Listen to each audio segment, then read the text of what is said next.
लोग कुटुंब परिवार भी नहीं, माया की प्रपंच भी नहीं, वह सर्वथा परे है सतलोक अमरलोक धाम। प्यारे हंसजनों, यही तो उस अमरलोक सतधाम की विशेषता है, और इसीलिए हंस फिर वहां से वापस नहीं आता, क्योंकि जीव का एकमात्र उद्देश्य तो यही है ना कि जीव एकांतिक और आत्यंतिक रूप से दुख से निवृत्ति चाहता है। उसका दुख मिटे, उसका रोग मिटे, उसके जीवन में शांति हो, सुख हो। इसलिए साहब कह रहे हैं यहाँ पर कि मैं उस देश का निवासी हूँ जहाँ न आदि व्याधि उपाधि है, न सुख दुख है, न माया प्रपंच है, न लोग कुटुंब परिवार है, वहाँ कुछ भी नहीं है। ऐसा मेरा देश है।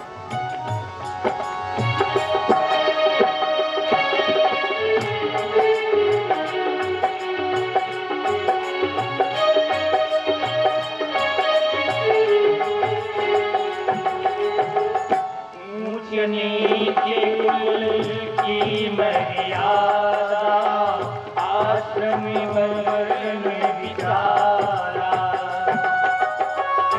ऊंच नीचे कुल की मर्यादा आश्रम वर्ण विचारा। धर्म अधर्म तहाँ कुछ नाही, धर्म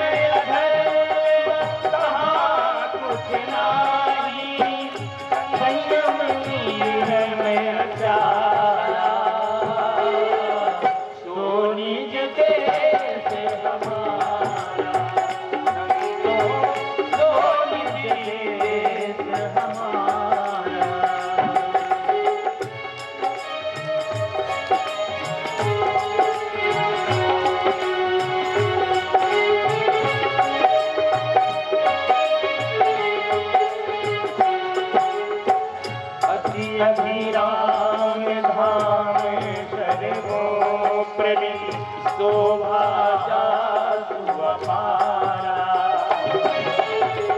अति अभिराम धाम सर्वोपरि शोभा जासु अपारा। कहे कबीर सुनो ऐसा धुन, कहे कबीर सुनो ऐसा धुन, तीन लोक से न्यारा।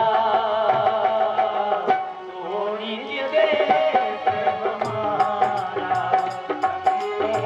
तो निज देश हमारा। जहाँ जाए फिर हंस लावे, जहाँ जाए फिर हंस लावे, भवसागर की धारा। तो निज देश हमारा, संतों तो निज देश हमारा, संतों तो निज देश हमारा, संतों तो निज देश हमारा, संतों तो निज देश हमारा,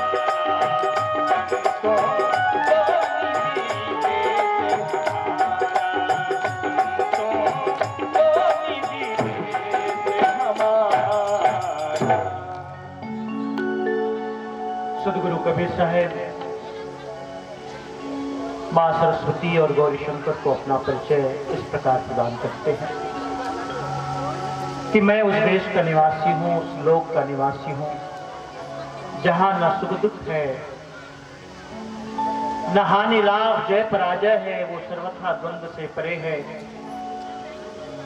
आदि उपाधि भी नहीं, माया की प्रपंच भी नहीं, और उसकी शोभा अपरंपार है। अपरंपार शोभा उसकी है। इस प्रकार जब उन्होंने परिचय दिया तो मां सरस्वती और गौरी शंकर दोनों अपने आप को बड़ा धन्यभागी मानने लगे। सोचने लगे जिन्हें प्राप्त करने के लिए हजारों हजारों साल तपस्या करनी पड़ती है, वह सत्य पुरुष परमात्मा साक्षात बालक रूप में हमें सहज ही प्राप्त हो गया। अब उनके मन में साहब के प्रति बड़ी श्रद्धा और भक्ति का भाव बनने लगा। एक दिन दोनों हाथ जोड़ करके प्रार्थना करते हैं, विनय करते हैं, साहेब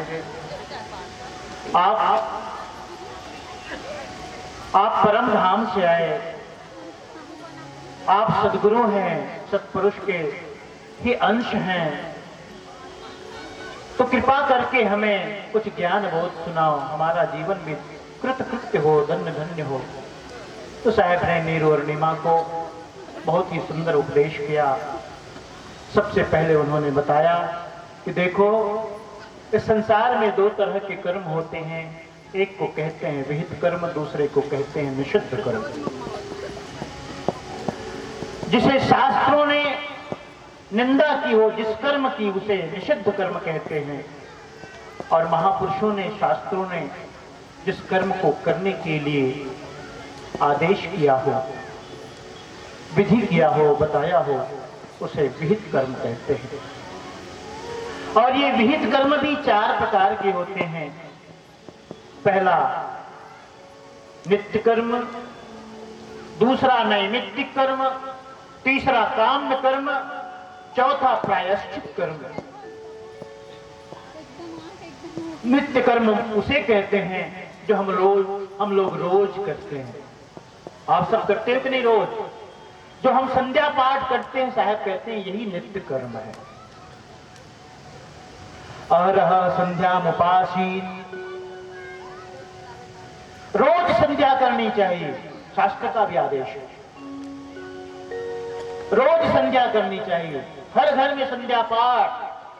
कबीर पंथी है तो हर घर में संध्या पाठ तो जरूर होना चाहिए।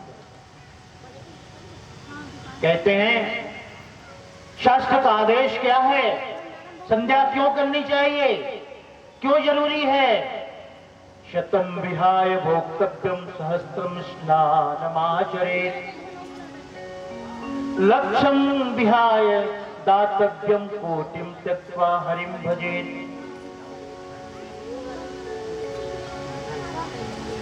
अगर 100 काम है, शतम विहाय भोक्तव्यम, 100 काम पड़े हों, तो कहते हैं कि सबसे पहले 100 काम छोड़ करके भोजन करो।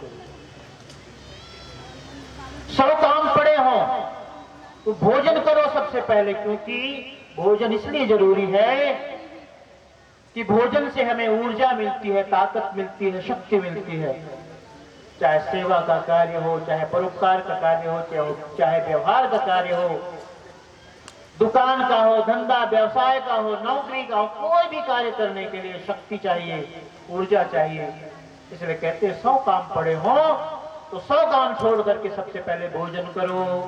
शतम विहाय भोक्तव्यम सहस्त्रम स्नानमाचरेत्। फिर से ऊपर कहते हैं कि यदि 1000 काम पड़े हो और स्नान नहीं किया हो तो पहले स्नान करो। अब देखो 1000 काम में भोजन भी आया कि नहीं आया? आ गया। इसका मतलब है अगर आप स्नान नहीं किए हो तो भोजन मत करो, क्योंकि 100 काम में भोजन आता है, 1000 काम में स्नान है। हाँ, 1000 काम छोड़ करके स्नान करना चाहिए। सहस्त्रम स्नानमाचरेत्। 1000 काम पड़े हो, स्नान न किया तो स्नान करो, पहले शुद्ध हो जाओ। लक्षम विहाय दातव्यम, कहते लाखों काम पड़े हो, लेकिन आपके घर के सामने कोई मंगन आ जाए, कोई भिखारी आ जाए, कोई याचक आ जाए, तो लाखों काम छोड़ दो। अर्थात स्नान करने जा रहे हो तो स्नान करना छोड़ दो।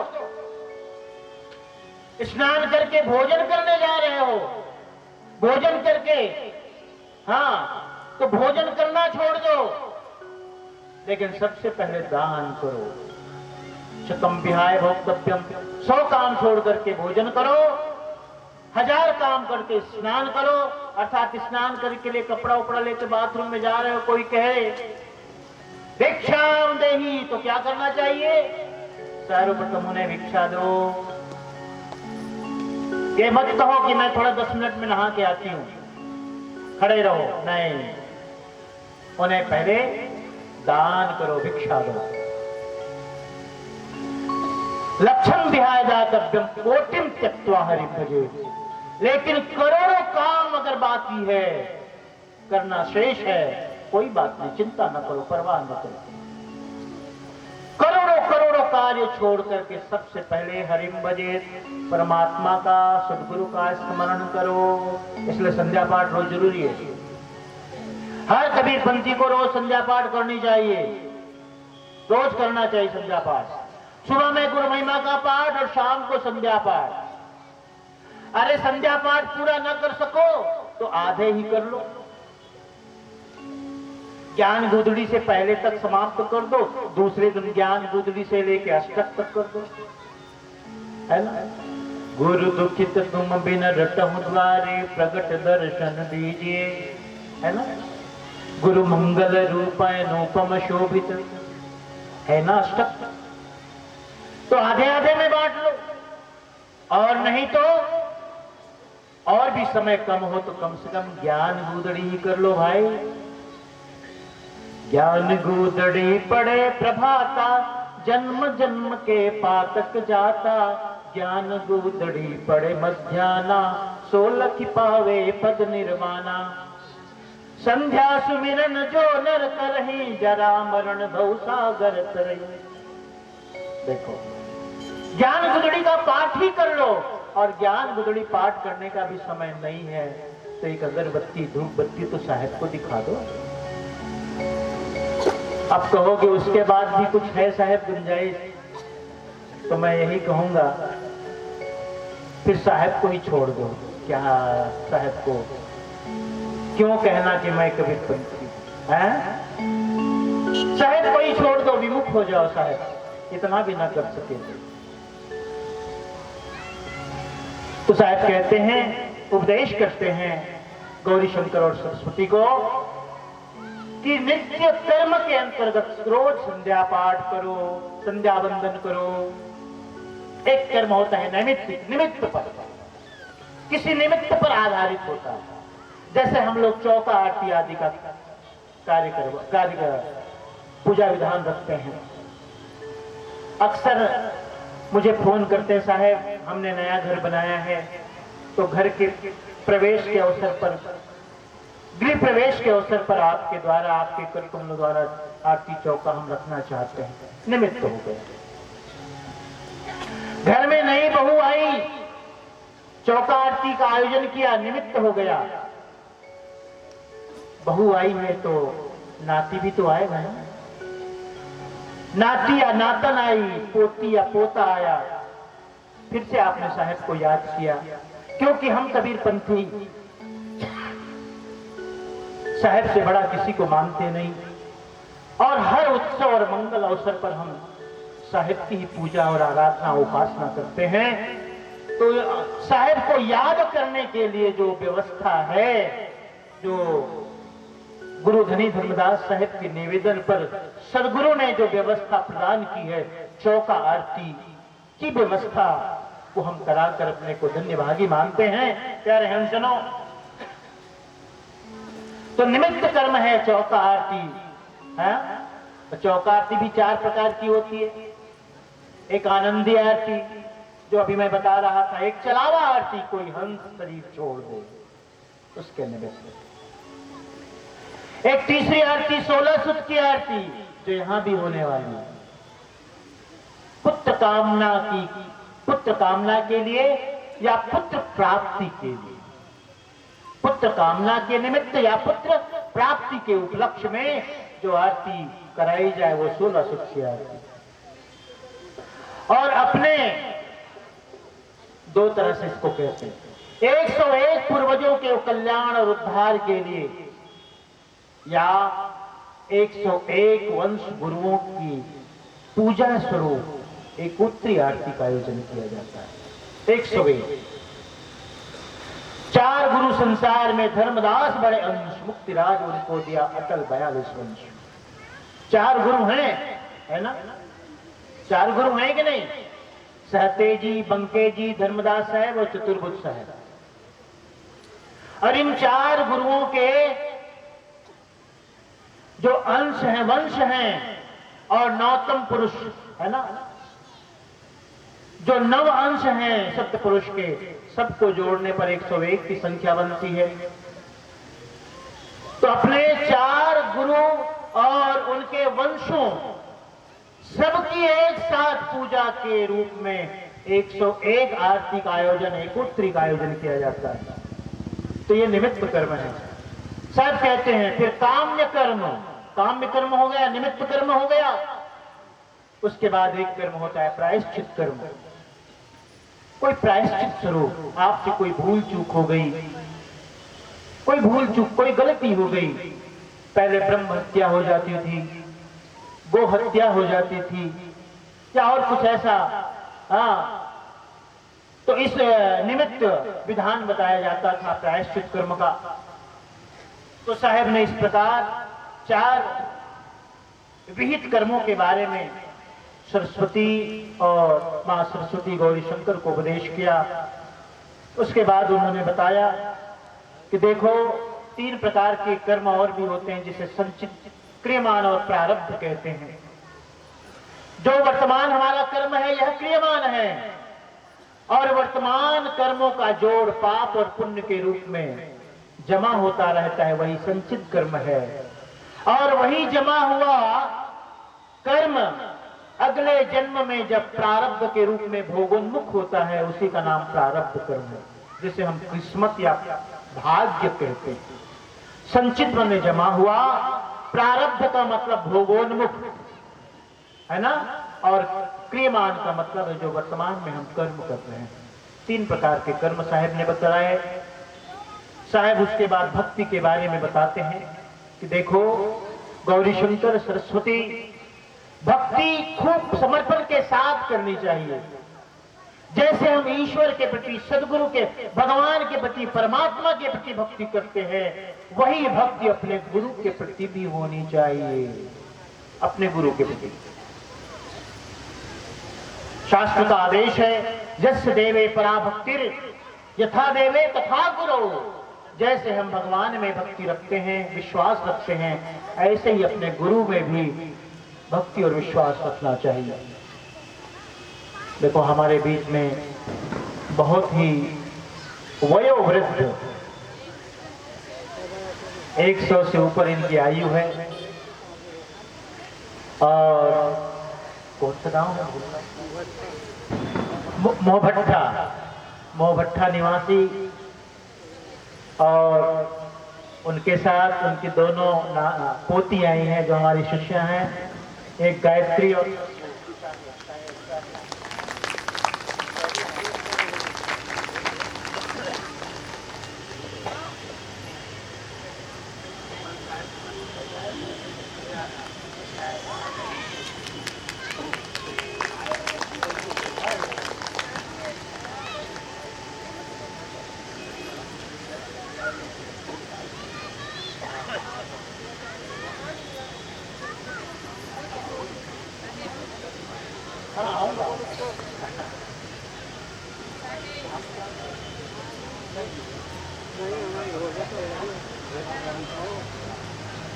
ये सदाराम जी हैं, बड़े भाव के साथ दर्शन के निमित्त यहाँ आए, और 100 से ऊपर इनकी आयु है।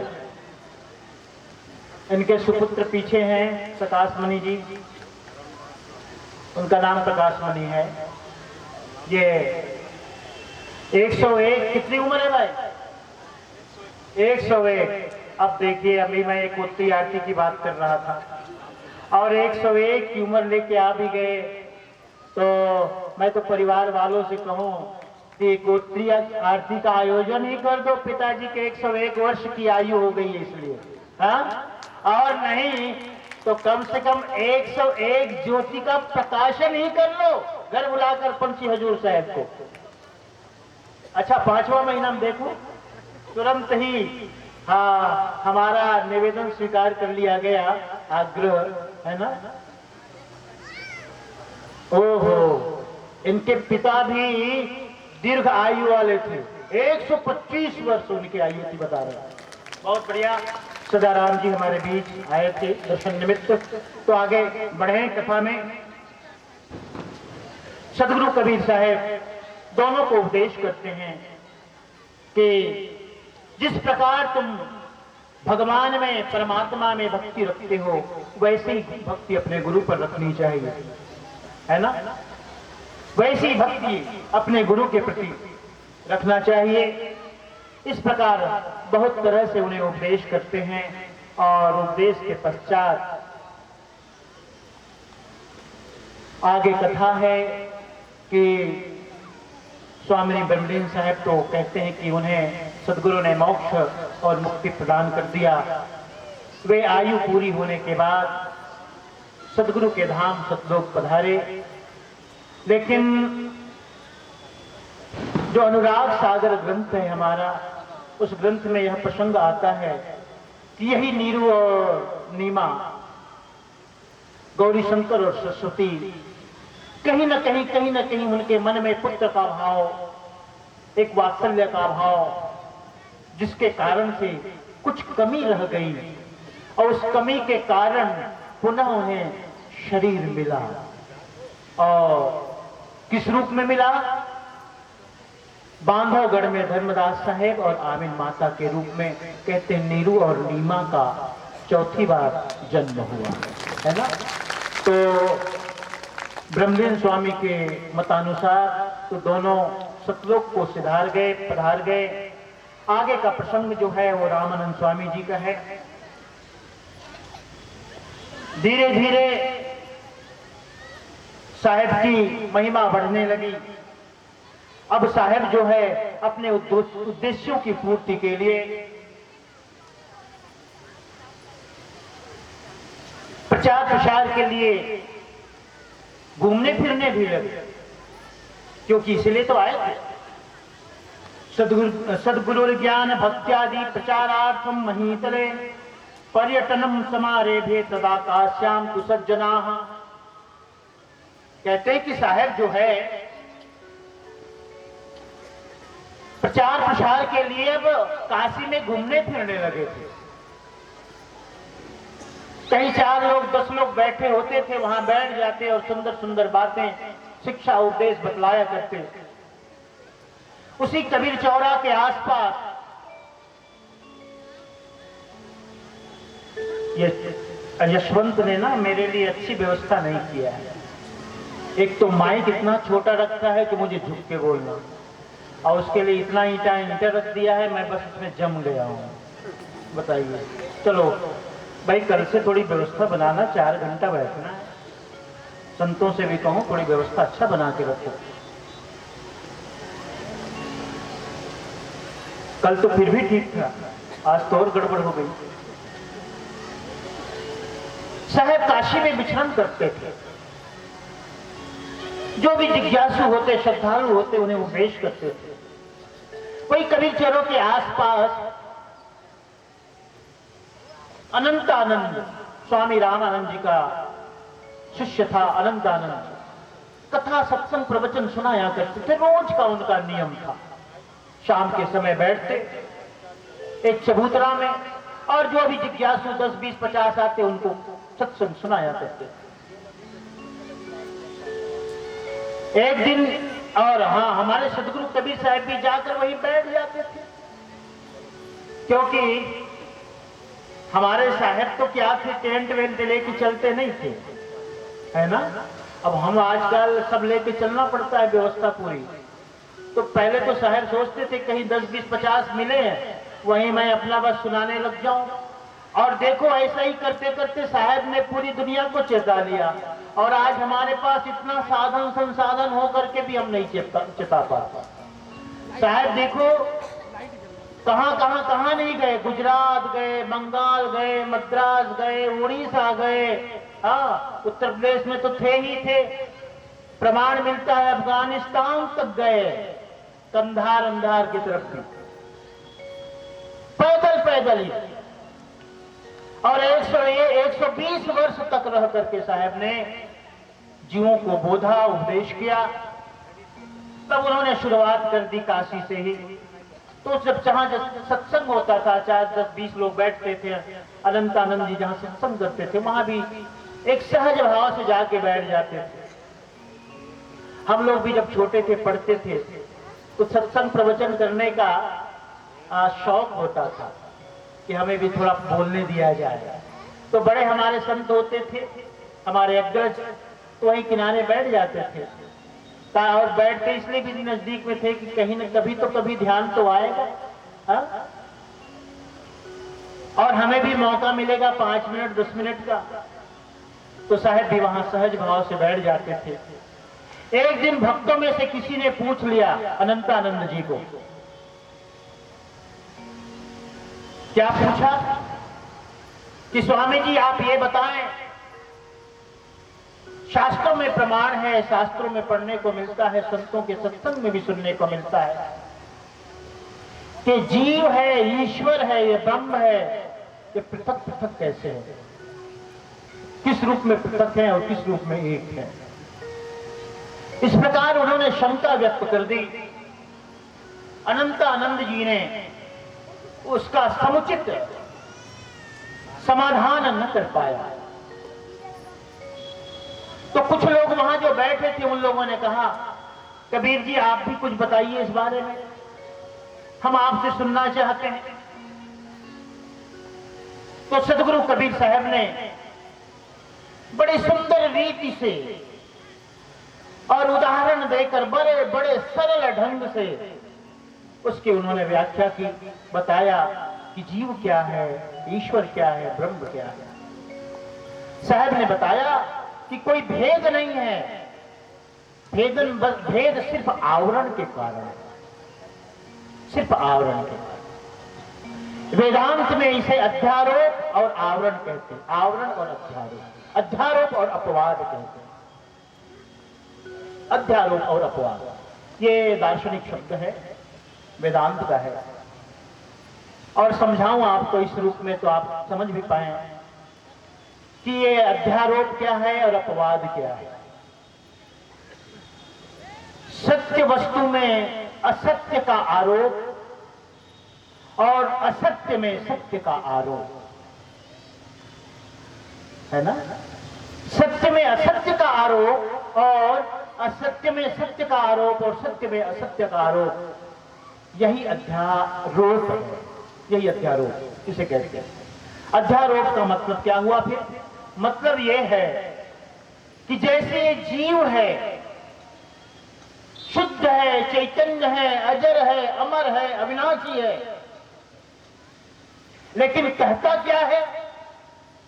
मैं मरता हूं, मैं दुख पाता हूं, मैं इसका भोगता हूं, मैं करता हूं। यह जो अज्ञानता है, इसे ही शास्त्रों में अविद्या कही गई। अविद्या है ये, अविद्या। इस अविद्या के कारण हम अपने वास्तविक स्वरूप को जान नहीं पाते। जैसे एक उदाहरण है कि शाम के समय आप खेतों की ओर जा रहे हो, मेड़ में कोई रस्सी पड़ी है, शाम का समय है, अभी बहुत अंधेरा घिरा भी नहीं और बहुत है ना प्रकाश भी नहीं। ऐसे में रास्ते में पड़ी हुई रस्सी क्या भ्रांति हो जाती है? सांप की भ्रांति। अचानक पैर ठिठक जाते हैं, रुक जाते हैं, खड़े हो जाते हो, हृदय की धड़कन बढ़ जाती है, सांप। सांप नहीं है, अब सांप नहीं है, वो रस्सी है, लेकिन रस्सी में सांप का आपने आरोपण कर दिया। यही अध्यारोप है ना। असत्य में सत्य का आरोप कर दिया, यही अध्यारोप है। लेकिन पीछे से कोई दूसरा कृषक भाई आया, लेकिन उसके हाथ में टॉर्च है, आपने टॉर्च नहीं पकड़ी है, और अंधेरा घिर जाने के कारण आपके मन में भ्रांति है कि कहीं सांप तो नहीं, और हवा की हलचल से उसमें थोड़ी हलचल भी हो जाती है, तो आपको पक्का विश्वास भी हो जाता है, अरे लगता है सांप ही है। और कोई जहरीला सांप है।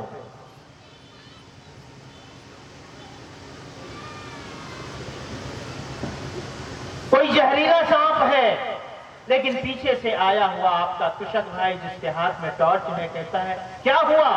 आप कहते हो अरे सांप देखो कितना बड़ा सांप है और जिंदा है, बिल्कुल रास्ते के आड़ो आड़ है। हाँ, फिर कहता हटो तो पीछे हटो। पीछे हटा करके वो टार्च जलाता है और टार्च जलाने के बाद आपकी भ्रांति का निवारण हो जाता है। अरे इसे तो मैं सांप समझता था, ये तो रस्सी निकली। यही गुरु का ज्ञान है। गुरु के ज्ञान से, सदगुरु के ज्ञान से हमें सत्य वस्तु का बोध हो जाता है, जिसे यथार्थ ज्ञान कहते हैं। यथा अर्थ, जो जैसा है उसे उसे रूप में जान जाना, उसी रूप में जान जाना। धन है, संपत्ति है, पद है, प्रतिष्ठा है, नौकर चाकर है, दुकान है, मकान है, गाड़ी है, बंगला है, सब है हमारे पास। लेकिन सबको उसी रूप में जानो, उसी रूप में देखो जो उसका वास्तविक स्वरूप है, जो वास्तविकता है। लेकिन हम लोग ऐसा मान बैठते हैं कि यही मेरा है, इसके बिना मेरा जीवन तुच्छ है, बेकार। नाते, रिश्तेदार, परिवार को हम अपना मान बैठते हैं और मोह में ग्रस्त होकर के दुख प्राप्त करते हैं। तो साहब ने यही समझाया। सर्वजन जो जिज्ञासु वहां पे जनता थी उन्हें कि देखो भाई, ये जीव सत्पुरुष से भिन्न नहीं है, ब्रह्म से भिन्न नहीं है, लेकिन बस अविद्या के कारण, अज्ञान के कारण ये अपने को अलग मानता है। इसी प्रकार ईश्वर की कोटि है, जीव और ब्रह्म के बीच में ईश्वर की कोटि है, क्योंकि ईश्वर के साथ भी माया है, लेकिन ब्रह्म शुद्ध है, वहां कोई भी माया नहीं है किसी भी रूप में। वेदांत की भाषा में कहते हैं सत्य प्रधान माया से अविच्छिन्न जो चेतन है उसे ईश्वर कहते हैं, और मलिन सत्य प्रधान आच्छन्न माया से आच्छन्न जो चेतन है उसे जीव कहते हैं। प्यारे हंसजनों, इस प्रकार सदगुरु ने भली प्रकार उसका विवेचन किया और बताया कि सत्पुरुष का अंश ही ये जीव है, और जीव का जो असली मुकाम है सतलोक है, सतधाम है।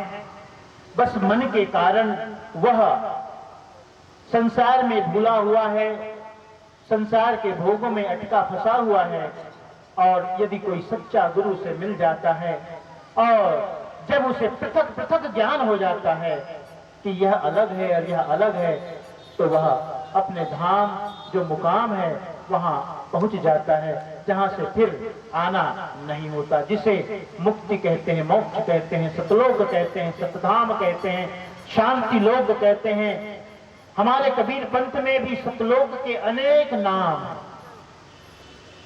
उसे कहते हैं अमान देश, निज देश, निज लोक, सत्यलोक। हाँ? कई तरह से उसे कहते हैं, विदेह लोक। प्यारे हंसजनों, लेकिन सबका अर्थ एक ही है ना? सत्य लोक, सत्य नाम, सत्य लोक नाम स्थिति। जब हमारी सत्य में प्रतिष्ठा बन जाए वही सतलोक है।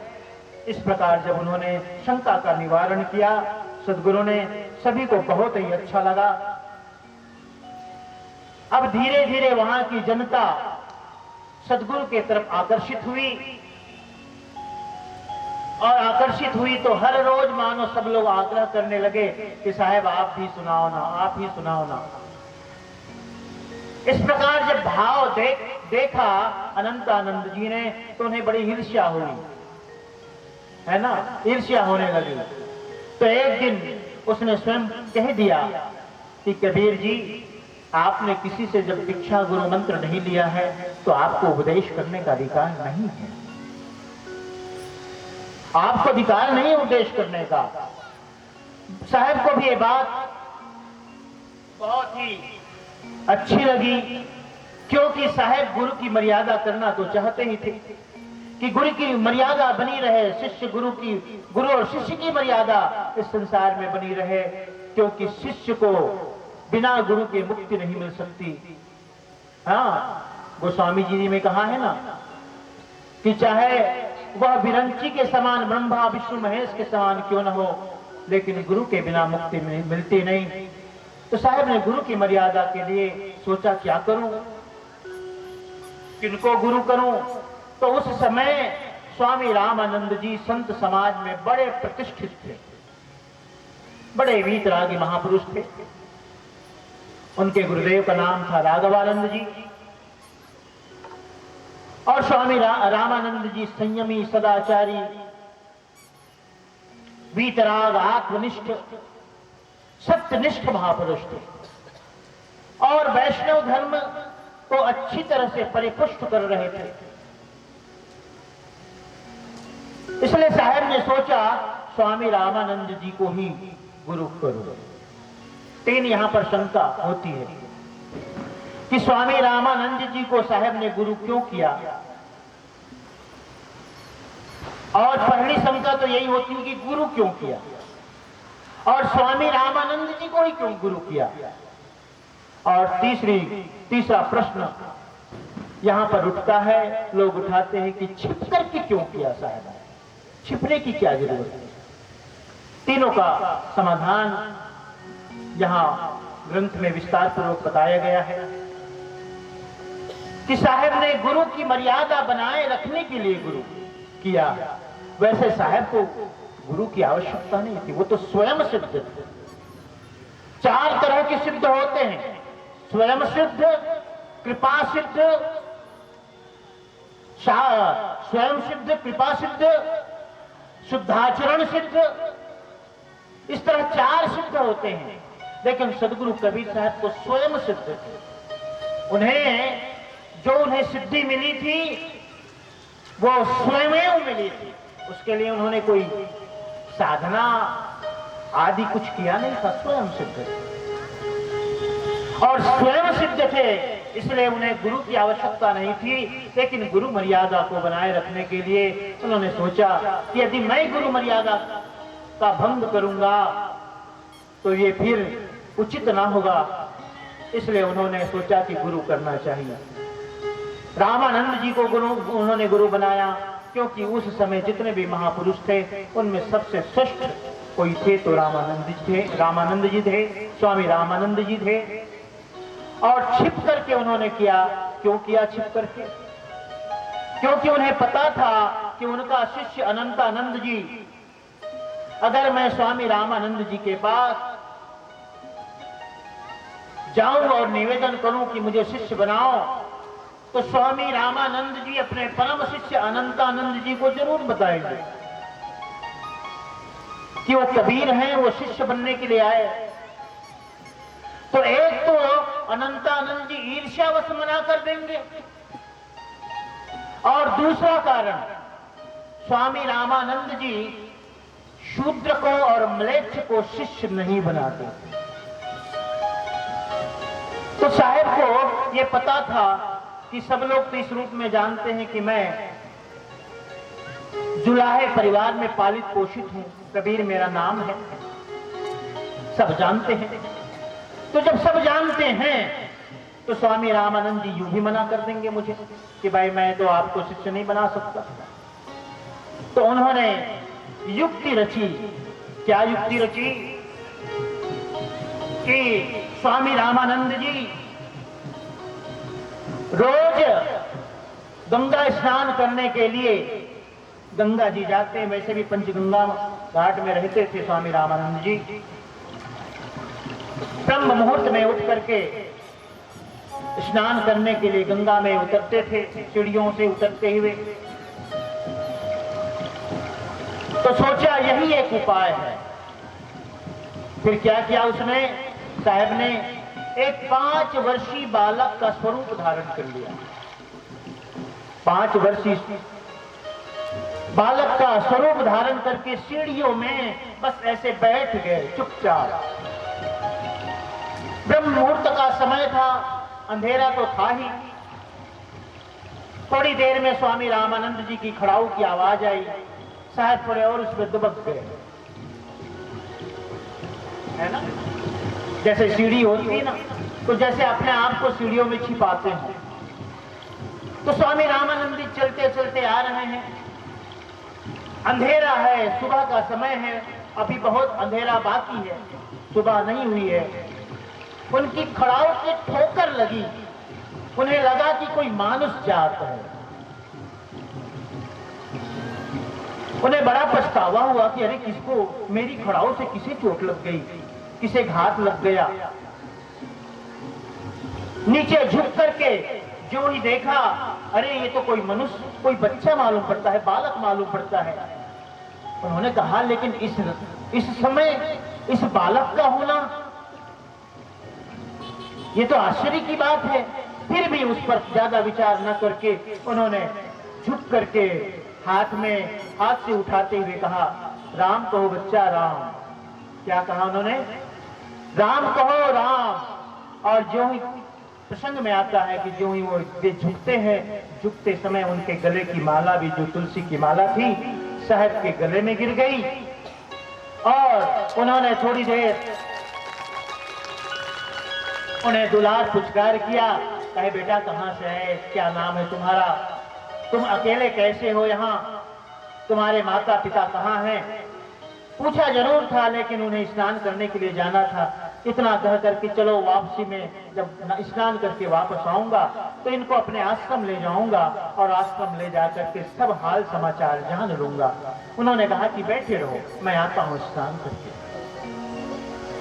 पंचवर्षीय बालक जो स्वरूप धारण किया था सदगुरु कबीर साहब, अब उनका कार्य पूरा हो गया था, प्रयोजन पूरा हो गया था साहब का। मंत्र भी मिल गया और कंठी भी मिल गई। जब वापस होते हैं स्वामी रामानंद जी, तो उन्हें न पाकर के बड़ा आश्चर्य व्यक्त करते, अरे यही तो थे, कहां चले गए इस अंधेरे में, पता नहीं, छोटा सा था, कोई अनहोनी न हो जाए, सीढ़ियों से गिर करके कोई गंगा जी में, कुछ ऐसी बातें मन में होने लगी। लेकिन इधर उधर घूमा, देखा, न मिलने पर आश्रम चले गए। थोड़ी चिंता तो थी मन में, वही बात उठती थी बार बार, पता नहीं कहां गया हो, पता नहीं कहां गया हो।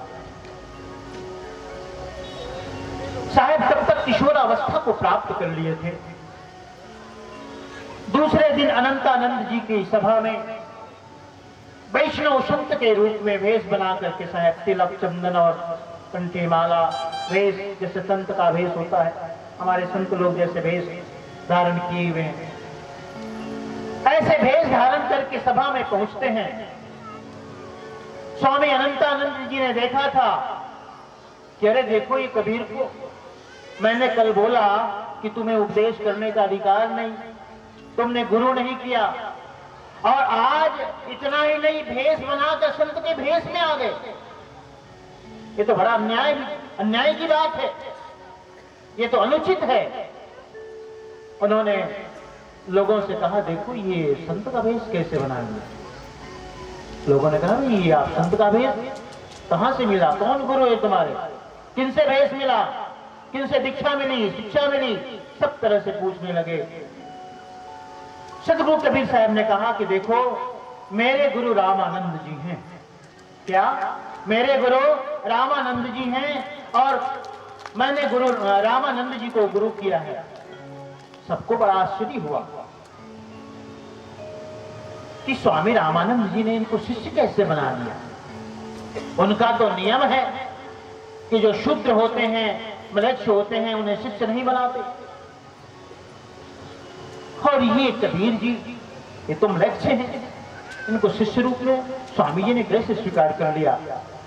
अनंतानंद जी ने कुछ लोगों को वहां से भेजा कि जाओ तो स्वामी जी की कुटिया में पता तो करो क्या बात है। ये कहते हैं कि मैंने स्वामी रामानंद जी को गुरु किया है। तो पूछ करके स्वामी जी को आओ कि क्या बात सच है। कुछ लोग गए और जाकर के स्वामी जी को पूछते हैं कि स्वामी जी क्या आपने कबीर को शिष्य बनाया है। स्वामी जी कहते हैं मैंने नहीं बनाया। कहते नहीं, वे तो सब समाज के बीच सबके बीच यही कह रहे हैं कि मैंने स्वामी रामानंद जी को गुरु किया हुआ है। फिर वापस आए और आने के बाद साहब को बताते हैं कि भाई देखो साहब, स्वामी जी ने तो मना कर दिया है। वे कहते हैं कि मैंने कबीर जी को शिष्य नहीं बनाया है और तुम कहते हो कि मैंने स्वामी रामानंद जी को गुरु किया है, तो तुम प्रमाण बताओ, चलो हमारे साथ। फिर साहब के साथ सब लोग कुटी में आते हैं। कबीर साहब को देखकर स्वामी रामानंद जी पूछते हैं कि कबीर जी मैंने तुमको कब शिष्य बनाया था, कब बनाया था शिष्य, मुझे तो याद नहीं। तो साहब उनको याद दिलाते हैं। क्या याद दिलाते हैं कि आप याद करें,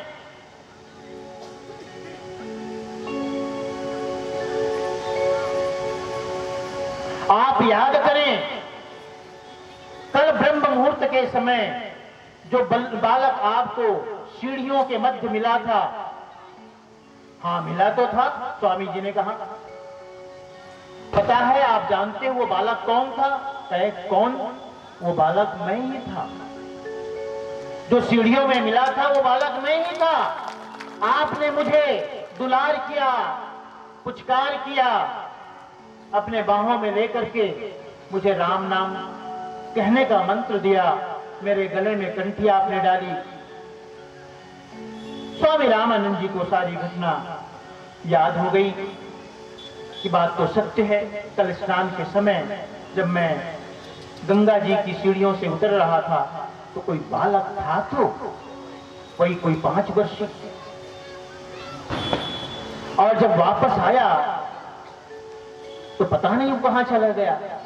तो स्वामी रामानंद जी तुरंत प्रश्न करते हैं, लेकिन एक बात बताओ, तुम कहते हो कि कल सीढ़ियों में जो मिला था बालक वो मैं था, लेकिन वो तो छोटी आयु का था और तुम तो बड़ी आयु के हो, किशोरावस्था के हो, तुम वो कैसे हो सकते हो। तो उन्होंने कहा कि स्वामी जी आपको भरोसा ना हो, विश्वास ना हो, तो मैं आपके कुटी के अंदर आऊं और आप कुटी बंद कर दें। सदगुरु कबीर साहब कुटी के अंदर प्रवेश किए। उन्होंने कुटी बंद करना, कुटी का जो किवाड़ था उसे बंद किया और बंद करने के बाद अपने सिद्धि और चमत्कार से फिर वही 5 वर्षीय बालक का स्वरूप धारण कर लिया। बोलो सदगुरु कबीर साहब। 5 वर्षीय बालक का स्वरूप धारण कर लिया। स्वामी रामानंद जी उन्हें देखकर बड़े आश्चर्य में पड़े। बाहर उन्होंने किवाड़ खोल करके लोगों से पूछा कि भाई, अंदर से पूछा था, बाहर जो खड़े थे उन लोगों से पूछा कि कबीर जी आपके साथ हैं वहां। उन लोगों ने कहा हाँ यहां हैं। एक किशोरावस्था के सदगुरु कबीर साहब लोगों के बीच मौजूद थे और स्वामी रामानंद जी की कुटिया में वही बालक जो उन्होंने सीढ़ियों के मध्य में पाया था, उसी 5 वर्ष की आयु में उस बालक को उन्होंने देखा। बड़ा आश्चर्य हुआ, अरे अद्भुत। अब तुम्हें आश्चर्य का ठिकाना न रहा और भरोसा भी हो गया कि ये तो कोई सामान्य बालक नहीं, कोई दिव्य बालक है। प्यारे हंसनों, तो इस प्रकार स्वामी रामानंद जी ने भी स्वीकार किया कि कबीर को मैंने, सदगुरु कबीर साहब को मैंने शिष्य रूप में स्वीकार किया हुआ है। उसके बाद समय हो गया। अच्छा, यहां पर एक सामने घड़ी रखो भाई, मुझे पता नहीं चलता। एक बड़ी घड़ी तो टांगो। राजनांदगांव में इतनी बड़ी व्यवस्था तो है, लेकिन बहुत सी कमियां भी है। पहले तो मेरे में बैठने की व्यवस्था ठीक से करो। इतनी पीड़ा में मैं कैसे बोल पा रहा हूं मैं जानता हूं, है ना? इसलिए थोड़ी इसकी व्यवस्था ठीक ठाक करो। और भी व्यवस्थाएं उसको ठीक से संभालो। अब चुनाव भी सब संपन्न हो गया है ना? जिसको जीतना, जो जीते होंगे, जो हारे होंगे, है ना? इसलिए समिति के लोग, सब लोग अब इस कार्यक्रम में लग जाओ।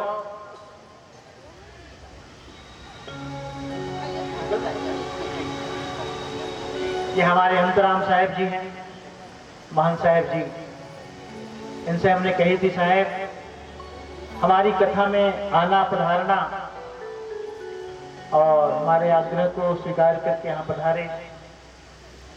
बहुत अच्छे गाते हैं, कथा कहते हैं वे भी, आपको पता है कि नहीं, है ना? प्यारे हंसनों, सदगुरु कबीर साहब को स्वामी रामानंद जी ने शिष्य रूप में स्वीकार कर लिया। अब तो साहब स्वामी रामानंद जी के आश्रम में ही रहने लगे, और आश्रम में रहने लगे, सभी संतों के मध्य रहने लगे। थोड़ा सा प्रसंग रह गया है, लेकिन बहुत अच्छा प्रसंग है, क्योंकि यहां भी स्वामी रामानंद जी ने उनका परिचय पूछा था कि साहब अनेक प्रकार की सिद्धि और चमत्कार देखने को मिलती है, तो वस्तुतः आपका परिचय क्या है? आप कौन हैं? कहां से आए हैं? है ना? जैसे सरस्वती और गौरी शंकर ने पूछा था साहब से। थोड़ा प्रसंग अच्छा है, बड़ा है, इसको हम कल आपको जरूर बताएंगे। तो आज यहीं पर विश्राम कथा को देते हैं। कल थोड़ा सा प्रसंग और है, उसके बाद हम सिकंदर लोदी के का जो प्रसंग है उसे बताएंगे। सिकंदर लोदी यवन शासक था।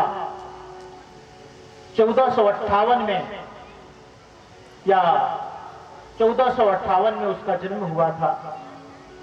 साहब के समय ही दिल्ली के बादशाह थे, सुल्तान थे, और सदगुरु के शिष्य बने। उनके गुरुदेव थे शेख तकी, और शेख तकी सिकंदर लोदी को जलन रोग हो गया था, और जलन रोग की निवृत्ति के लिए दिल्ली से काशी आते हैं। साहब के स्पर्श से उनका जलन रोग दूर हो जाता है, साहब के शिष्य बन जाते हैं। साहब के मान और सम्मान को देखकर शेख तकी को बड़ी ईर्ष्या होती है, जलन होती है, और इसी ईर्ष्या और जलन के कारण साहब को मारने का जो अन्यान्य प्रकार से उपाय करते हैं, उसी को हम 52 कसनी कहते हैं। तो कल का जो प्रसंग है वो भी बड़ा सुंदर है कि साहब को सदगुरु कबीर साहब को शेख तकी ने कौन कौन सी कसनियां दी, और साहब उन कसनियों, उन परीक्षाओं में कैसे खरे उतरे, इसके बारे में कल इस कथा प्रसंग को आपको बताया जाएगा, सुनाया जाएगा। तो आइए आज कथा को यहीं पर विश्राम देते हैं। बस थोड़ा सा रह गया है, पहले से ही मैं ये तय करके आया था कि आज गौरी शंकर सरस्वती प्रसंग है और रामानंद, स्वामी रामानंद प्रसंग है, इसे पूरा करना है। थोड़ा सा शेष रह गया है, तो कल हम इसे पूरा करके सिकंदर लोदी और तत्वा जीवा, उसके बाद धर्मदास साहब का प्रसंग आएगा। बड़ा सुंदर प्रसंग है धर्मदास साहब का, क्योंकि धर्मदास साहब के प्रसंग के बिना ये सारी जो कथा है वो अधूरी में है, अधूरी है ऐसा मैं समझता हूं, है ना? और धर्मदास साहब को जो साहब ने उपदेश दिया वो मात्र धर्मदास साहब के लिए नहीं, वो सभी के लिए, सभी जिज्ञासुओं के लिए है। तो इस प्रकार कल सिकंदर लोदी और तत्वा जीवा, उसके आगे धर्मदास साहब, और सदगुरु ने जिन राजाओं को उपदेश दिया उनका भी। तो बहुत सुंदर प्रसंग है। हम प्रयत्न करेंगे जो भी आपको कथा प्रसंग निमंत्रण पत्र में दिया गया है उन्हें हम सुना सकें, तो इन्हीं शब्दों के साथ, इन्हीं वचनों के साथ आज का इस कथा का विश्राम किया जाता है। आओ हम सब मिल करके सदगुरु के नाम का संकीर्तन करें।